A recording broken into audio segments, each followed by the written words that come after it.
RecyclEARS is my hobby turned business. I started back in 2013. It was the result of a trip to Disney World in 2011. We went to Star Wars weekends, and we wanted something unique to have signed by the different characters. And I thought, these plastic ears, there's a lot of space there. That would be good. And when we got to the park, the response to the custom ears was not anything that I had anticipated. We had guests, cast members, even StarWars.com took videos of the ears, and there was just this really overwhelming response to it. And it took me a couple of years to get up the nerve to try making a business out of it. And also I kind of thought that Disney might decide to do more custom ears themselves. At that time, pretty much you had your basic colored ears, different sizes, things like that. And that had been the staple since they made them back when the Mickey Mouse Club started, and that's, kind of their origin. But I have noticed over time that there has been definitely a shift in what they have created. A couple of the ears that I made, a lot of what I did at the beginning was Star Wars because of how things started out. I made a pair of Princess Leia ears, and a couple, months to a year or so later, Disney produced a pair of ears that pretty much looked exactly like the design that I had done. And later there was a Chewbacca pair and a C-3PO pair, and you could see that what was going on in the custom market was starting to influence what Disney was offering. I have had people that have asked, and I've heard other makers talking about, Disney has copied one design or another that someone has made. I have a little bit of a different feeling about that than a lot of other makers do. For one thing, we're using Disney intellectual property, and we fall into a category that's considered fan art. We're not mass producing their individual pieces. So it's not something that Disney is actively trying to shut down.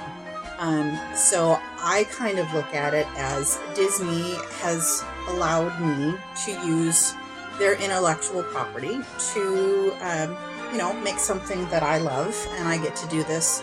And so if they use or they are inspired by a design that they see that an independent creator has made, I think that's within their rights.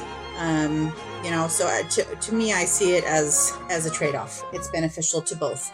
I get to make what I love with the theme that I love, and Disney gets a pool of ideas. So it's kind of a symbiotic relationship, and I don't have the same issue with it that you hear sometimes people talking about. You asked how I feel about Disney. Now, Disney, I don't know that I do know. It's not the same park or an atmosphere and feeling as it was when Walt created it back in 1955 when the park opened, July 17th, 1955.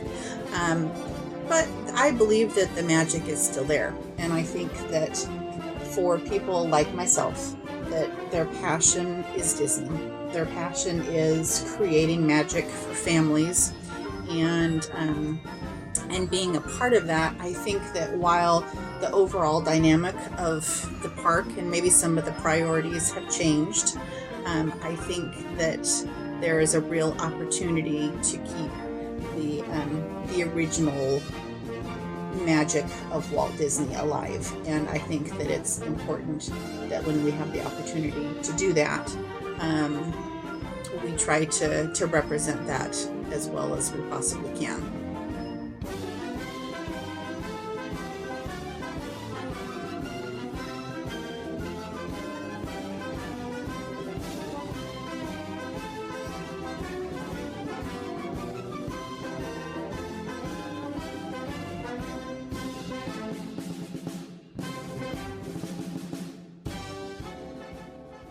RecyclEARS is a business that I started back in 2013. It was the result of...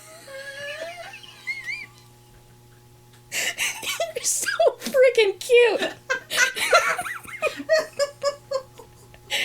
You are not helping. Okay. We might have to take the cast out.